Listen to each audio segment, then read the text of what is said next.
Good morning, I'm Peggy Flynn. I'm the co-president of the Democratic Women's Club with my good colleague and friend, Carol Fuller. Today's a first for us. We're doing our first hybrid meeting, obviously here in person and also on Zoom. Before we begin, I have two announcements, really easy ones. Mark your calendars for Saturday, August 27th at 10 a.m. and that's going to be also a hybrid, and that'll be our DWC endorsement meeting for the November candidates. Our other quick notice is that we're going to, if everybody wants to, or some people want to, join me in marching at the Aptos, the world's shortest parade with the other Democrats. Let Carol Fuller know at the end of the meeting so we can figure out who's going to carry a banner. So before we start our program, we'd be remiss if we didn't at least mention the SCOTUS decision yesterday. So I'd like Carol Fuller to come up and share some words of wisdom with us. And they're free. They're free words of wisdom.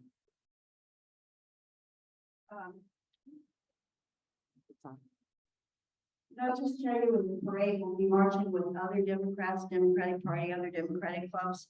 And Jimmy Panetta is going to lead the parade. We're right behind him. So you won't have to stand around too long, waiting for the parade. Okay. So in terms of the Supreme Court decision yesterday, I was 31 years old when Roe v. Wade was decided. So half of my life at that time, I could have been pregnant.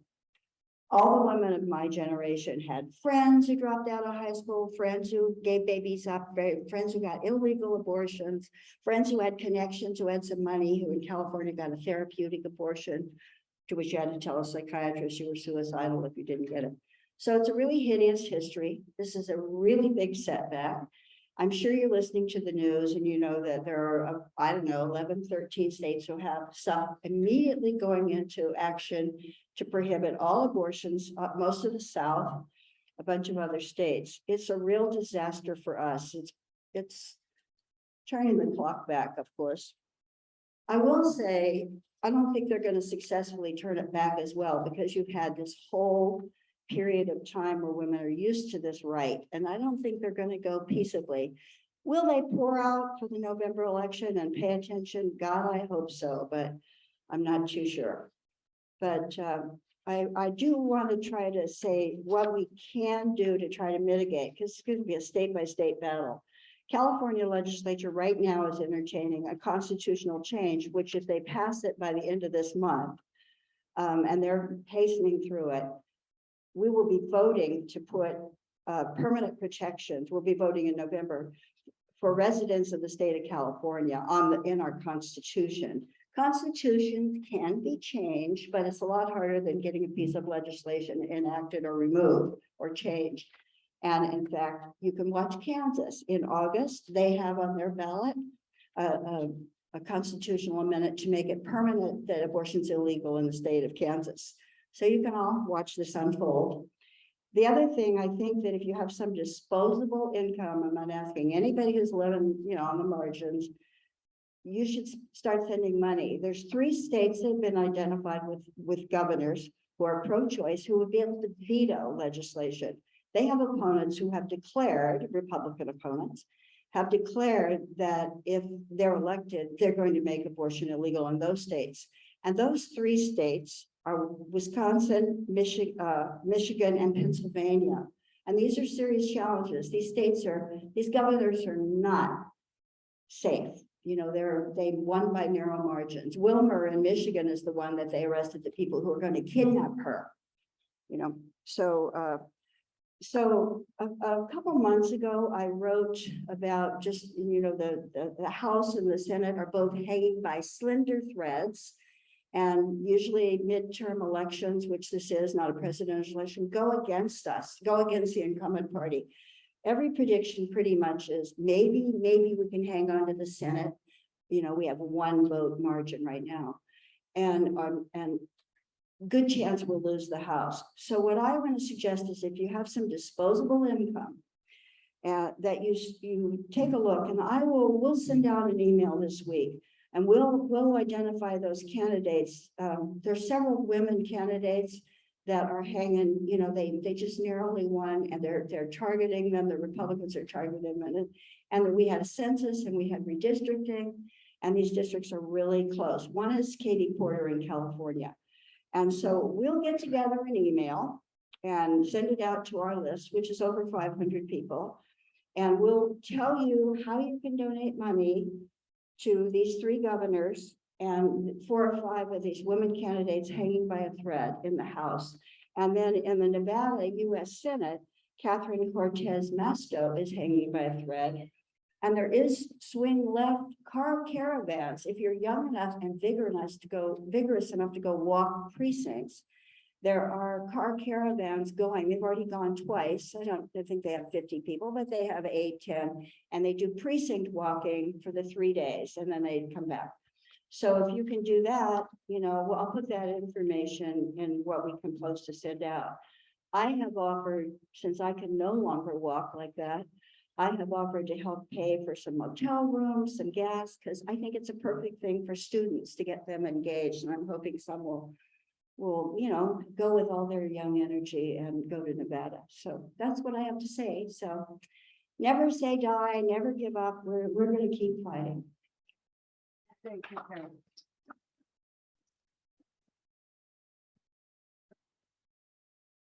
Okay, thank you, Carol.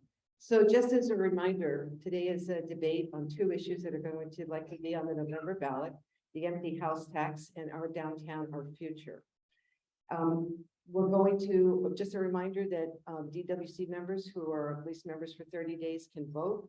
And at the end of our debate, we'll have one of our members, Rena, talk to and remind the folks on Zoom how they're going to vote. Obviously, it's easy for all of us here in person to do that. So we also want to introduce Deb Tracy Prue, another DWC member who's going to do the timing.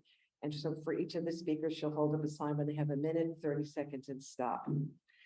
So the how we're going to do this, the speakers are going to come up here. We're going to start with the empty house tax. We're going to have the pro-initiative for 5 minutes, the anti-initiative for 5 minutes, then the anti-rebuttal is for 3 minutes, and then the pro-rebuttal against the anti-argument is 3 minutes, and then they each have 1 minute wrap-up. So it's pro first and anti, and I'll remind people, and Deb and I both have it. So when she gives you the 30 seconds, you can wrap up and finish that 1 sentence. If you can't say anything else, and I'll stop you. They can stop. That's what happens when you're the oldest of 7 kids. You can stop people talking. And I think that's it. Anything else, Mike, that we got it covered? Okay, so I'm going to let the speakers introduce themselves, and we're going to start with empty house tax. I'll turn the microphone over to the pro initiative for 5 minutes. So whoever's speaking, come on up. All right, thanks. Let's do sound check. So people online, can you guys hear me okay? Is there a way for us to? Okay, great. All right, before I get going here, I just want to introduce myself. My name is Cindy Dawson, and I'm the volunteer campaign manager for the empty home tax. So we'll go ahead and tell you why this is a great idea for Santa Cruz. So Santa Cruz is a special place. We've all been drawn here for the natural environment and the community. The people who call Santa Cruz home are the beating heart of this community, right? Our teachers, our healthcare workers, childcare providers, service workers, and elders, everybody else are the key parts of this community, and is what keeps it vibrant, and it drives our economic engine. But what's happening is skyrocketing housing costs and stagnant wages are pushing our friends, families, and neighbors out. We need more affordable housing in Santa Cruz if we're going to ensure Santa Cruz thrives into the future. The empty home tax is a solution. It creates a way for the community to step up and fund affordable housing. Recently released numbers from the California Department of Finance report a 9% vacancy rate, estimating thousands of homes would pay the tax. The Will Research community-driven initiative levies a tax on residential properties not in use for 120 days a year.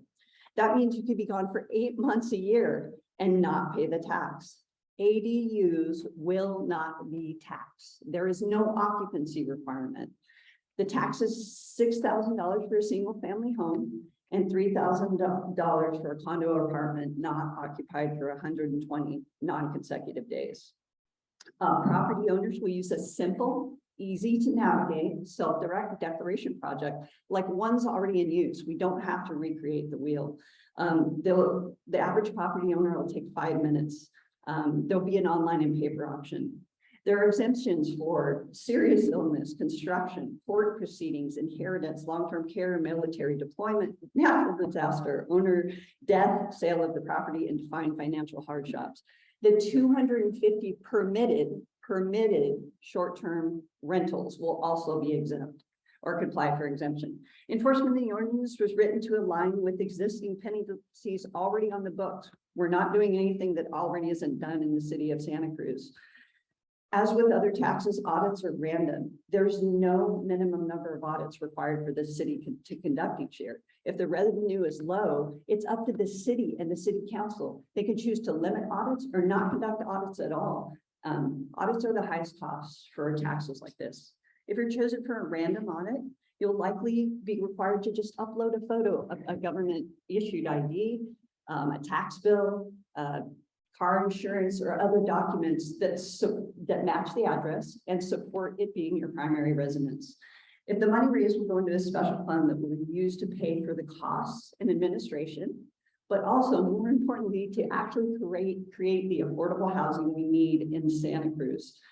An annual funding stream is critical to subsidize the creation of these units, which is why the empty home tax has been endorsed by Santa Cruz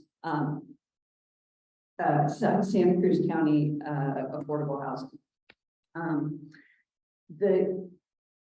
These units are the hardest to create. The city council will decide which projects meet the requirements and receive funding. Flexibility was purposely designed into the ordinance. The city council and the city can integrate into existing processes to keep admin costs low. And make sure the burden on homeowners is low. The council will decide on which projects meets the requirements.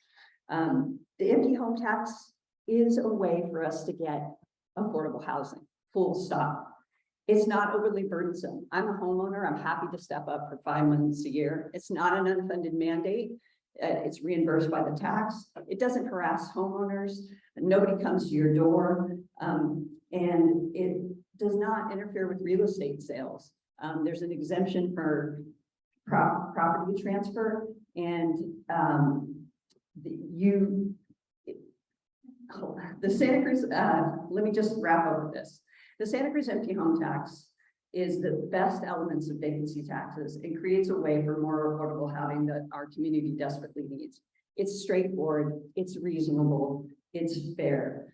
Over 6,000 people signed the petition and thousands more support this. So let's come together as a community, figure out how to raise revenue through something simple and straightforward like this, and get things done so we can keep Santa Cruz accessible to everyone. Thank you. Yeah, right. Thank you so much. And now the anti-initiative spokesperson. Oh, that's right. There you go.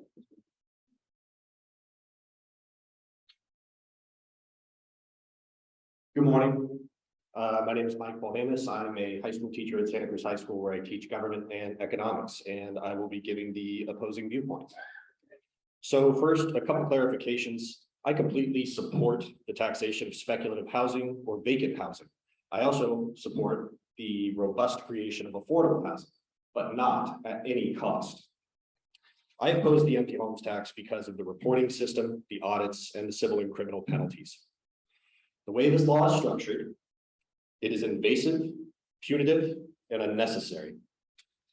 The empty homes tax requires every homeowner in the city to register their property with a declaration of occupancy status, stating how many days they were home each and every year for the rest of your lives under civil and criminal penalty. Each year, the city can legally require any homeowner in the city to produce up to 3 years of proof of occupancy. What constitutes proof that you live in your own home? We have no idea. The city council will decide that at a later date. The empty homes tax website claims that this law will not affect the majority of residents. As I've just shown you, nothing could be further from the truth. The most onerous part of the empty homes tax are the civil and criminal penalties. Violations of the empty homes tax can result in fines up to $1,000 per infraction per day. 3 violations in 1 year can result in a misdemeanor charge and 6 months in jail alongside fines. If the city takes you to court, the courts can impose a civil penalty up to $2,500 per infraction per day. Not only does this ordinance erode privacy and subject homeowners to civil and criminal penalties, it is also financially daunting. The city's impact report states that the first-year cost for this ordinance would surpass $1 million. Since the city can only recover 15% of the empty homes tax revenue to cover the cost of administration, the tax would need to raise over $6.6 million to not negatively impact the city's budget. There is absolutely no chance of that happening. To make matters worse, there are few exemptions to this law. For the few that exist, if there are multiple people on the title of the property, they must all prove they qualify for the exemptions or they are charged the tax. If you forget to register your home, you will be guilty of an infraction for every day you are late. If you are 3 days late, you can be charged with a crime. If a couple is getting divorced and trying to sell their home or otherwise figure out what they're going to do, and the house takes a little bit longer to sell or remains vacant, they may be charged the tax. If you or a loved one goes into long-term residential care, you will receive a one-time 3-year exemption, at which point the house will be charged the tax. My grandmother was in long-term care for over a decade, and if this law was in place, she would have had to sell her house. If your spouse gets cancer and you move in with relatives to either get more help or be closer to care, you may be charged the tax if both people are on the title and can't prove a medical exemption. The empty home tax does not provide flexibility for all of life's complications. Better solutions exist. I yield my time. Thank you. We're following the debate rules, and so the next is an anti-rebuttal against the pro argument for 3 minutes. Is that you again, Michael? There's somebody else speaking. I can't rebut until. No. Pardon? Yeah, you're going to rebut there.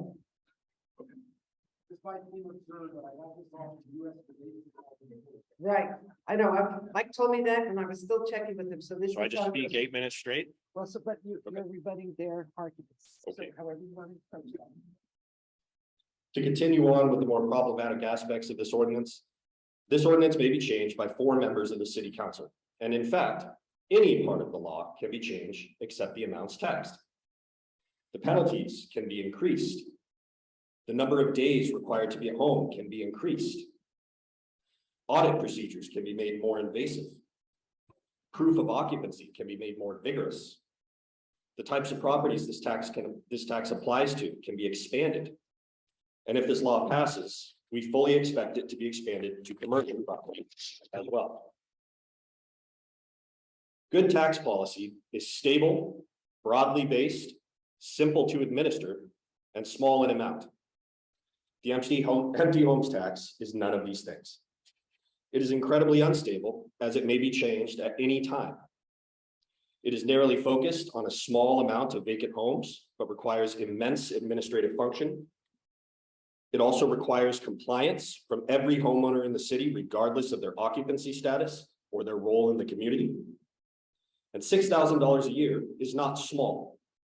This may be a huge burden on people in complicated living situations or medical predicaments. Just as a note, the empty homes tax originated with the local chapter of the Democratic Socialists of America. These are the same group of activists who supported the flawed rent control measure in 2018. This tax is not so much about affordable housing as it is about political power. You need to look no further than the campaign manager's own words. The empty homes tax is, and I quote, "to build working class power now while working on the long-term project of socialism and ending capitalism."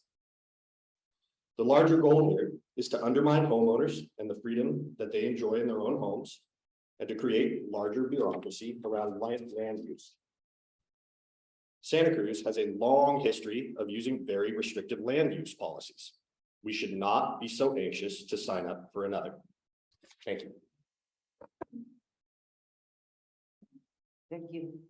And now, just so that you know, you've got your rebuttal for 3 minutes, and then you immediately follow after that at a different time for your initiative wrap up of what. Okay, you could stay there, we'll be fine. All right, let's get the timer going here. Okay,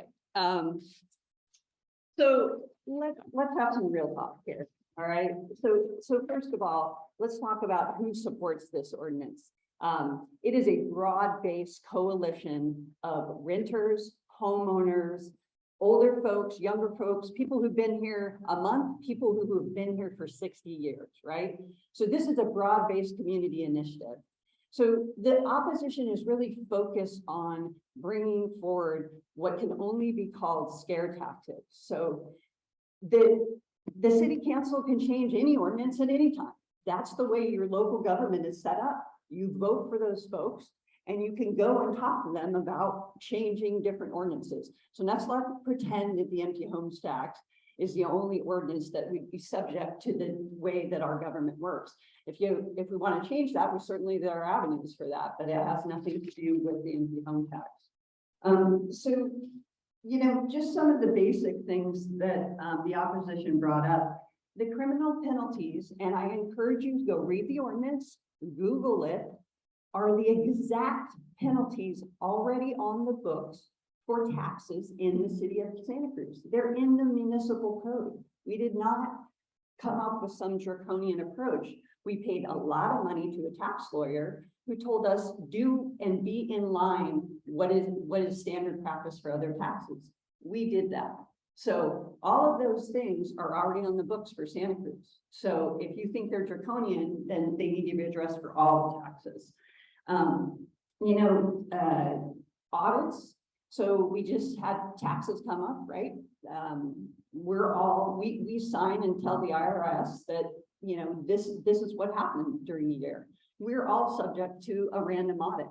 Again, standard practices for taxes. This is not new stuff, right? We're doing, again, paid a lot of money to have a tax lawyer help us develop something that was stable, that is feasible, that is reasonable and fair. Last thing I want to say is for all of us who live in our homes, we've seen what has happened in Santa Cruz as our friends and neighbors have been pushed out, right? So this is a way for us to step up. And we know that thousands and thousands of Santa Cruzans want to step up and do something about affordable housing. This is a way for us to do it. And for the average homeowner like myself, it's going to take us 5 minutes. And I'm willing to do that. I'm willing to step up and spend that 5 minutes so this town is accessible and we can thrive and we can drive our economic engine forward. If we don't have workers, we can't do that. So I'm going to just roll into some numbers because I think this is important because the opposition, again, is not bringing a solution. They're bringing forward scare tactics. I want to be really clear. The average wage in can I just roll into my? Yeah, I just want to make sure she's getting all right. I got 1 minute. I just want to be really quick. The average wage in Santa Cruz is $29 an hour. The average renter wage is $16.84. The average wage you need to not be rent burdened, which means not pay over 1/3 of your income for housing, is $58 an hour. So we're a tourism service driven economy. So we need people to drive that engine, right? And they need a place to live. And this is a solution for that. So don't be taken in by scare tactics. Do the research, look forward. These are taking off everywhere. Napa, Capitola, San Francisco. This is a reasonable solution and we can all come together and step up and make this happen in Santa Cruz. The city council can keep admin costs low if they choose. They can do it. And we can put pressure on them to keep these admin costs low, plug into the system that already exists for transit occupancy tax and make this happen for Santa Cruz. Thanks. Thank you. And now we have the 1 minute wrap up. I'm going to answer this. Thank you. So the idea that this is going to raise a significant amount of funding is just simply not supported by reliable data. In the meantime, those of us, if this law passes, will be stuck with invasive reporting of occupancy and audit procedures that are an unreasonable violation of privacy. Homeowners will be subject to civil and criminal penalties for unclear or unstated requirements. This law, if passed, will be cash flow negative for the city. This law does not provide flexibility for complicated situations that happen in life. And frankly, we can do so much better than this. Please endorse no on the empty homes tax. Thank you. Thank you. And so now we're going to hear from our downtown, our future. And just as a reminder, this is how it goes. The pro initiative has 5 minutes. The anti-initiative has 5 minutes. And then this is what Mike and I were saying, it's a little, seems odd, but it's the rules. Then the anti-rebuttal has 3, the pro rebuttal has 3, pro initiative wrap up, 1 anti. It's just a little funky there in the order, but that's the order we're following. So I'm going to invite the speaker up for the pro initiative on our future, our downtown. And then you introduce yourself and Deb will start the clock. Thank you. You're welcome.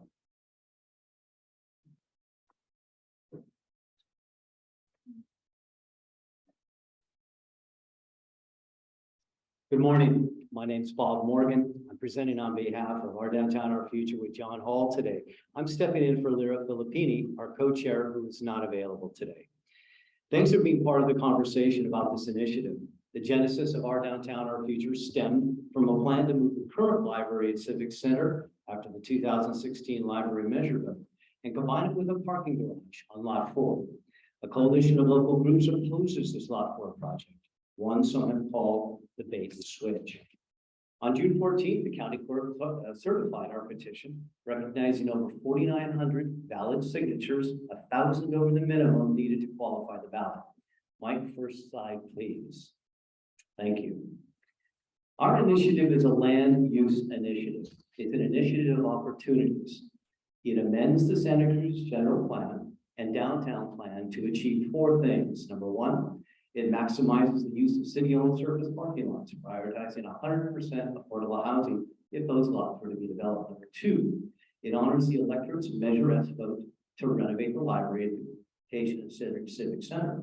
Number 3, it offers, or rather it keeps the farmers market at its current home on Lot 4 and requires a permanent facility for the market at that location. And lastly, number 4, it stops the building of a parking garage on Lot 4, redirecting parking revenue to community needs instead. Next slide, please, Mike. The initiative maximizes the city's commitment to 100% affordable housing. Land resources downtown are scarce, and surface parking lots remain the city's most valuable assets. These 8 identified parking lots would not be sold to developers to build market rate housing or hotels. They would be reserved for 100% affordable housing over the ground level. Lot 4 in this slide remains a public space, open, a potential jewel as a plaza downtown. Importantly, the initiative does not preclude 100% affordable housing on Lot 4. Slide 3, please. Thank you. We want more affordable housing for Santa Cruz. Instead of moving the farmers market to Lot 7, the city's plan, we advocate for 100% affordable housing on Lot 4. Our architectural demonstration project shows that a 6-story project provides 180 affordable housing units, including studio 1-bedroom and 2-bedroom units of 400 to 625 square feet, nearly 60 more units than the city's Lot 4 project. The demonstration floor plan includes 46 parking spaces, yoga rooms, exercise facility, computer labs, bike storage, childcare facility, rooftop solar photovoltaics. Every unit has outdoor balconies. We believe in housing people, not cars. And the mixed-use project design for Lot 4, in fact, limits the amount of affordable housing that can be built on the project's footprint. Next slide, please. A complete modern renovation of the library will revitalize Civic Center and not balkanize our civic institutions, not disrupt the deep sense of place many residents feel for the library at Civic Center. It's home for 100 years. The library belongs aligned with our governing and cultural institutions. We envision a lively civic plaza anchored by Jason Architect's stunning renovation. The renovation remediates all infrastructure deficiencies in the building, including asbestos removal. It features ground level floor to ceiling windows wrapping around the entire exterior, providing an uninterrupted view of the Civic Center. Its new entrance opens to the west on Center Street to the City Hall courtyard, inviting a connection with our city leadership. 3 outdoor patios for children, adults, and employees provide easy access to secure landscaped open areas.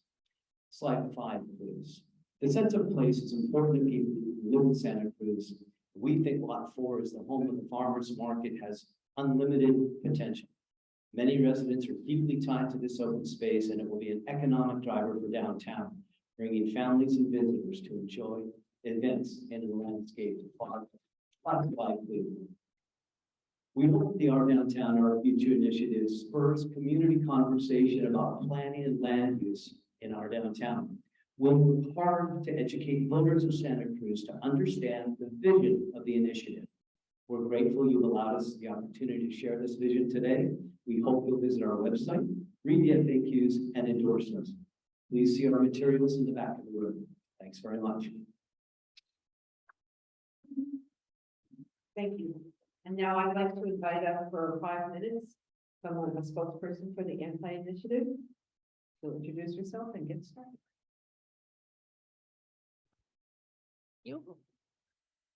Good morning. My name is Cynthia Matthews. I'm here representing a group, political campaign known as Santa Cruz for Real Library and Housing Solutions. We represent Coalition as well, a group that's been working for on the screen here for a number of years to meet real community needs with real projects. Who's behind this coalition? It's housing advocates, it's educators, it's residents, it's downtown businesses, it's the entire community that wants to see the real problems in our community dealt with. What have these been identified as? One is, of course, a robust, modern library system that meets our community's needs. We addressed this with Measure S several years ago to raise money for our entire library system, our 10-rank system. And we are seeing the benefits of these throughout our community, from Boulder Creek to Los Alamos Beach.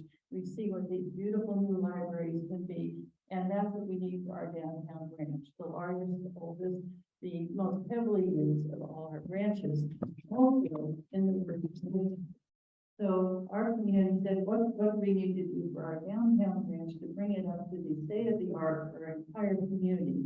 Our community, our club member Rena Dubin was on the committee that looked at all the options. Should we renovate? Should we build a new facility? What turned out was the best opportunity to invest in our library system for all that it brings: equity, opportunity, enrichment of our lives. Was to do a mixed-use project where we get the economies of scale with, guess what, affordable housing. That is the driving need. It's the driving need of the issue that we just heard before.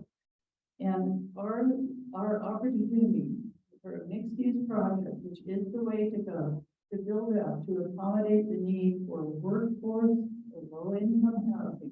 We're all addressing these needs. Mixed use is the way to go, and we have developed a beautiful project and achieved these things with other compatible uses that benefit our downtown and our community. So I'd like to show the first slide. Michael, I guess you're doing that one. Is there the one of the overview? Yeah, there we go. Well, that's we're going backwards. This is one view. This is from Lincoln Street, from Jack's Hamburgers. With the library on the ground floor, entrance mid-block, and you see up above is the higher affordable housing provided, 125 units of permanently affordable housing. And this project has evolved over a period of several years, with a great deal of communication with stakeholders, with affordable housing experts, with librarians, with educators. And this has really reflected community input a lot. The housing has been increased, the council gave go ahead to move forward with the mixed use concept. They said at least 50 units. Because we have a talented team, we've been attracting funding for this project. That's been increased to 125 units of affordable housing. The library has gotten better features. It's entirely green building, green operation, solar, net zero energy consumption. It meets the most amazing environmental standards. There is, let's go to the one, you'll see that. I think of what's in the project, the graph. That one. This is how you see it laid out on the block. Some people haven't seen these things. It's evolved a lot, and a lot of people will say, well, I didn't like the idea at first, but I see how it's evolved, how it's responded to public input. So what we have is the library is the yellow part. It's a street level. Thank you. A child care center, the housing blue, multi-story housing, and the parking is tucked in. It's important the parking does meet community needs for the entire downtown.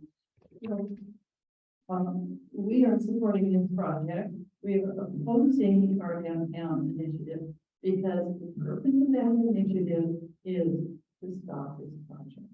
If that initiative succeeds, this project will disappear and they have nothing to offer to replace it.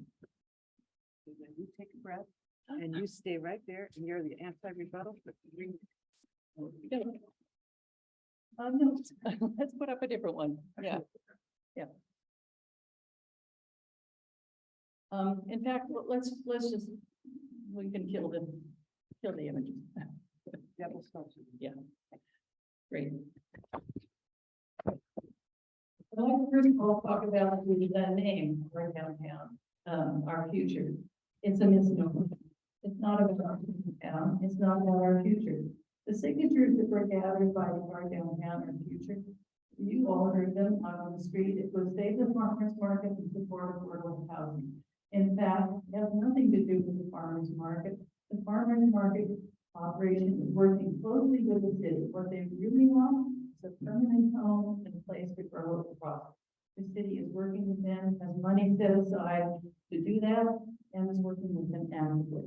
It's not about affordable housing. Many of the parcels they suggest are too small to feasibly build affordable housing. You talk to affordable housing providers, they say, no, you need an economy of scale, you need some amount of scale. Building up in our downtown is an answer to affordable housing.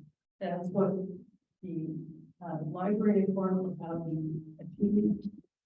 Our downtown, our future proposal, a lot of ideas, a lot of possibilities, no expertise, no community consulting, and it blocks uses, it prevents uses, it insists on using blocks in city general plan and downtown plan till 2050, not giving us the opportunity to evolve with time. This is really a basin. They say it's a basin. This is the library affordable housing project is the fulfillment of what this community wants. It wants a beautiful library, it wants affordable housing, and it wants the downtown to prosper and evolve over time.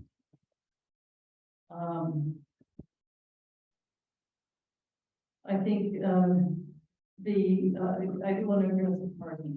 The parking part of this library affordable housing project really serves the entire downtown parking district.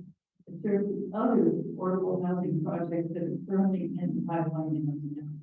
Under state law, 100% affordable housing does not need to provide on-site parking. So this actually enables what we really want. We want to make affordable housing projects feasible for our downtown. And this project has been entirely in its entirety. I think that it's one of this project, we are opposing our downtown, our future initiative because it kills a good project. the housing goes away, the money goes away, and there's nothing that everything will be delayed. Library improvements will be delayed, costs will go up. So this is a beautiful project that can invest in our future, and we're asking you to vote no on the organ and on our future.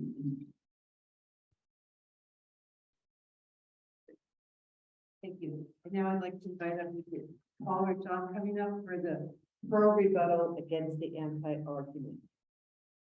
And you all have 3 minutes. You can introduce yourself and we'll get the timing started. There you go. Thank you, Peggy. Welcome.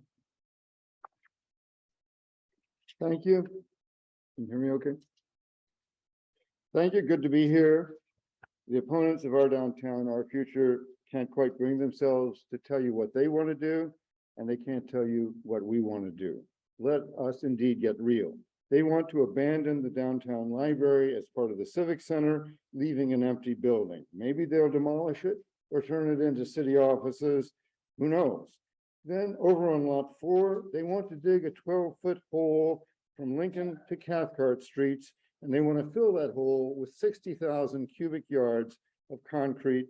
That's 30 million pounds of carbon dioxide for an unneeded 4-level parking garage. Above the parking garage, they want 5 floors of affordable housing, making a monstrous 8-story building. Add in an oversized library, $17 million over budget, but they say we're applying for a $10 million grant. That grant, if ever awarded, does not cover the funding gap. Digging the big hole in Lot 4, the parking garage would cost far more than the $20 million estimate. Because the parking district has not had a positive cash flow recently, there will be challenges getting money for it other than from the city's own capital funds. Should the city borrow millions of dollars from other projects for a parking garage? Where is the fiscal responsibility? The housing can't be built until the garage is built. When will this project of interdependent elements be completed? Without funding, any timeline is speculative. This shape-shifting project grew out of a 20th century vision that a parking garage would make Santa Cruz as attractive as a shopping mall. Then came the bait and switch of using 2016's Measure S bond funds for their project instead of the promised renovation. Proponents of the Lot 4 proposal proclaim public engagement, but voters have never had a say on the library location, displacing the farmers market and cutting down legally protected trees, heritage trees. This planning is planning by afterthought, not planning based on values. It does not value the farmers market. It does not value the civic center, and it does not value public space as an economic driver and anchor of community and a necessity for densifying downtown. Their proposal would destroy Lot 4's public space forever. Our downtown, our future, offers a better way. It reserves city-owned land for affordable housing. It completely renovates the existing library, and it starts now rather than compulsively wasting taxpayers' money to inflation. If we'd already moved ahead with renovation of the downtown library, we'd have it right now. It's too late to change the past, but we ask you to choose our downtown for the future, not just for ourselves, but for our children and for generations to come. Thank you. Now you take a breath and you get to go for 1 more minute on the pro initiative wrap up. Okay, that would be Bob here. Okay. Little bit. Just a little more. The choices we make now will create a future for Santa Cruz. There are immediate issues that we need to address: the affordable housing crisis, getting a great library, making difficult fiscal choices. We need to address those issues with an eye to the long term. Making Lot 4, the permanent farmers market, will be a magnet for the community and a driver of economic vitality. We can make a generational decision for the future. People will value public space, a plaza in the heart of downtown, not an 8-story building. Excuse us now, endorse us now if you feel informed, but please ask yourself, why would Democrats in the DWC oppose a measure before the city council even places it on the ballot? Before the city issues a consultant's impact analysis of the measure? Before our downtown, our future responds to that analysis with its own impact analysis? You may not know enough yet, based on a 20-minute campaign, to endorse our downtown, our future. But we hope at this very early point in the campaign, it is ironically undemocratic to tell voters to vote for something 4.5 months down the road. Thank you. Thank you. And now we'll have the 1-minute anti-initiative wrap up.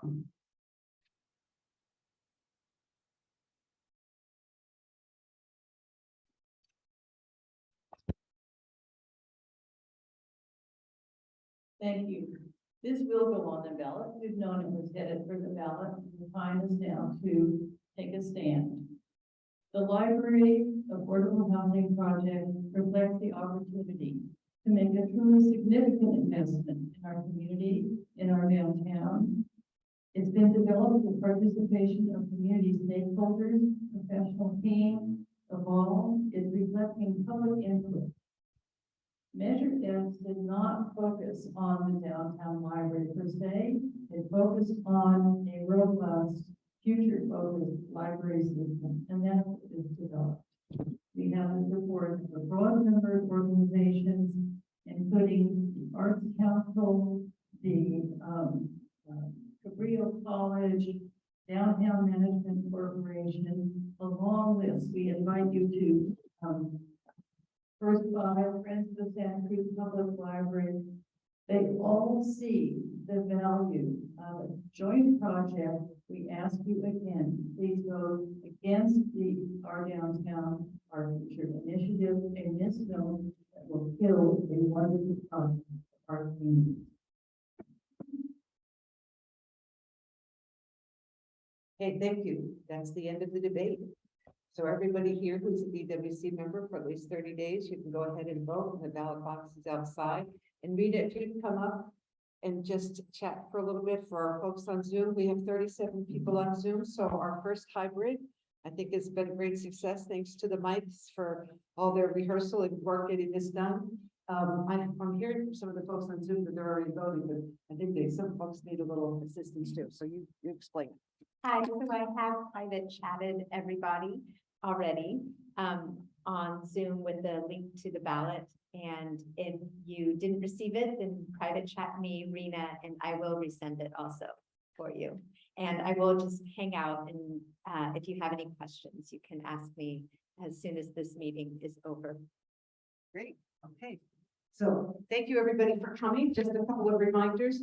We have the July 4th Aptos Parade. Elaine, I think you probably want to come with me and hold that banner, don't you? I know you do. I know you do. So if anybody else wants to be in the Aptos Parade, let Carol or I know. We can handle that. Membership. If you, I'm assuming everybody, or the majority of folks who are here are members. And if you're not, please join. Or if you have friends that want to, dwc.org, you can join. And I think that's a wrap. Whoop, not so quickly. Here comes Mike. I'll just report that we're going to count ballots online and back we are count the physical ballots. And I will send the message to all the participants, the outcome of that ballot count. We also will post the result on the DWC website. And we'll send out a media press release that announces the outcome of whatever the members decide on this measure. Thank you again for participating. And we have a couple of rough spots in the hybrid meeting. We're doing our best. We'll work and do better next time. Thank you.